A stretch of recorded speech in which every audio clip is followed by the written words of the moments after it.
Hello, partners! My researcher and writer, Dennis Daly, has come up with the story of another female American patriot. Let's just call her Jenny. She grew up on a ranch in Montana Territory, and a decade later, Montana became a state. Little Jenny was part of a very talented family. Her brother Wellington was Montana's first attorney general.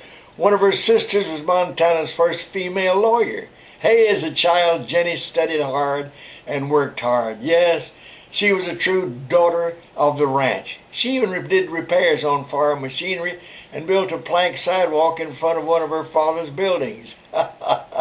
Oh, she was nearly kicked out of high school when she asked one of her teachers, how come farm girls can work and slave on a ranch but have no rights and can't vote?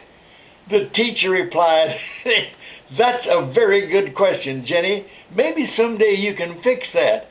Hey, wait till you hear this. Partners, in college she majored in biology, but poor Jenny found that even though she graduated with top honors, no one wanted a female biology expert.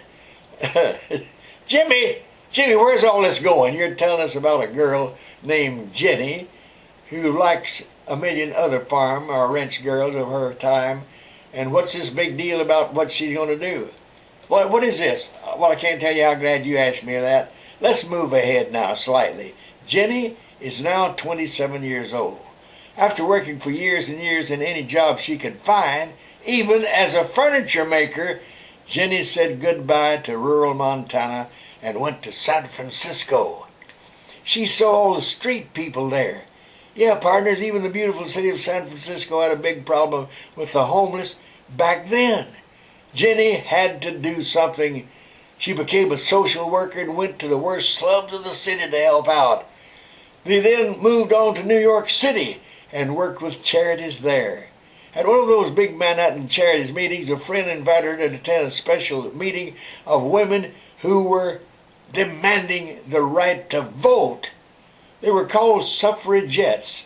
Well, within a year, Jenny was so wrapped up in the idea of women voting that she returned to Montana to see if she could do something in organizing things out there. Well, Jenny became famous in Montana. She gave her talks about voting everywhere, in one-room schoolhouses, railroad stations, even on the front steps of bars and taverns. Did it pay off? Did it? On November the 7th, 1916, Jeanette Rankin became the first woman elected to the United States House of Representatives. Did you hear that? Well, during the one term that she served, she made mark on Washington. Working conditions at the government printing office were horrible. They were just terrible, and Jenny soon introduced successful legislation to make those conditions more humane in government buildings.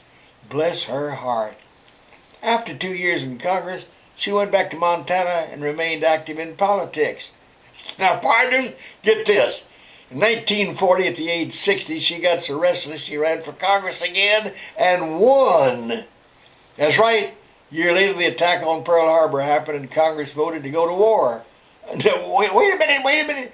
I said most of Congress voted to go to war. Jeanette Franklin voted no to the idea. She said, hey, mine may be the only vote no, but there's got to be a better way to do things. So this week we honor a most dedicated woman, Jeanette Rankin. She was a crusader for workers' rights and instrumental in getting the vote for women. Jenny lived to be 92. Bless her heart, she died quiet in her little home in beautiful Carmel, California. She left her estate to a group that helps find jobs for unemployed women. Wow, what a woman. What a genuine trailblazer. Let's say her name again. Jeanette Rankin, the first woman elected to the House of Representatives. Okay, partners, you know the drill. Look up there and find that big old red X. It's one on the right. Click on it and you'll be whoosh right back here for this week's report. I love you guys. Dennis, you get better and better at writing stories for us. It's so important. People don't even realize what our nation, how many people we have that we don't even remember. Well, anyway, what do I say? I say I love you. But what else do I say? Go get 'em, Tigers!